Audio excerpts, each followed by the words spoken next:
didn't toast, but I'm a writer, and I tell stories, so I'm going to tell you a story. So, you might get comfortable. Kristin and I, we met a little over 5 years ago now, and we met through work. My first thought was, this girl is so cool. She's never going to want to hang out with me. And thankfully, she did. She actually said she was thinking the same thing. I don't believe her, but whatever. Anyway, but she moved in with me, so we've been together for 5 years now, and just kind of shared our lives together for 5 years. So she's not just my friend; she's family to me. But I was just reflecting a little bit about one day I went to go visit a friend of ours, Catherine, and she was telling me a story. She said, "I want you to sit down. I want to tell you something. I want you to take me serious." Which for Catherine, she's rarely serious. I thought, well, okay, this must be important. And she said, I never could find the house that I wanted. It took me 8 years of looking for the house that I wanted. And I went everywhere in this city, every community looking for this house. I never could find what I wanted. And she said that there I was with 3 kids, raising a family and these kids in this little tiny apartment because I refused to commit to a home until I found the one I wanted. And she said after a while, I thought, well, we're just going to live in this apartment forever. So she said, I decided that what I was going to do is going to make a list of everything I wanted in my home. Very detailed, very specific. And I was going to pray over that list. And so she did. She wrote down 42 things that she wanted in her home. Odd things, like a long hallway and rooms shooting off of the hallway, and windows, kitchen windows that faced a certain direction, and a large basement, and a home situated at the end of a cul-de-sac. It was very, very specific. And she prayed over those 42 things, and eventually she walked into a home, and she found a home with 41 of the 42 things, with the window facing the right direction, and the large basement, and the cul-de-sac, and the long hallway. And she said, I want you to think about that, and I want you to write down what you want to find in a future spouse. I want you to write it, and I want you to be specific, and I want you to pray over it. And I said, oh, okay, great.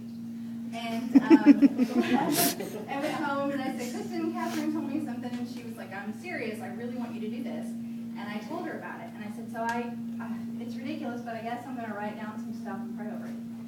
And so pretty soon, later that evening, I walked into her room, and there she was on her bed, and she said, well, I think if you're doing it, maybe I should do it too. So we wrote down these things. I think Kristin was, where were you at? 98? Is that about right? She said to be specific now, seriously. So we were taking it seriously. I may have exceeded that. But anyway, so 98 things, and we prayed over it. And about 2 years later, about a year later, year and a half, Kristin comes home and tells me she's going to go, to coffee with this guy. And she goes to coffee, and she comes home, and I said, what do you think? And she's like, it's really interesting. Okay. When are you going to see him again? I think tomorrow. Okay. He must have been interesting. Okay. And so it was pretty interesting to watch her get to know Jon. And I was there really for every hour a day. So I feel like I'm actually in that relationship a little bit. And I like Jon. Jon's fun. He's kind of a hard guy not to like. But after a while, of course, she was gone a lot, and so pretty soon I thought, I don't like Jon. So I began to think, I wonder how I can get rid of Jon. And one day, after about 6 months maybe, we were driving to a friend's house, and I said, Liz, do you pray over? So where does he rank in that? How many of those did he have? And she said,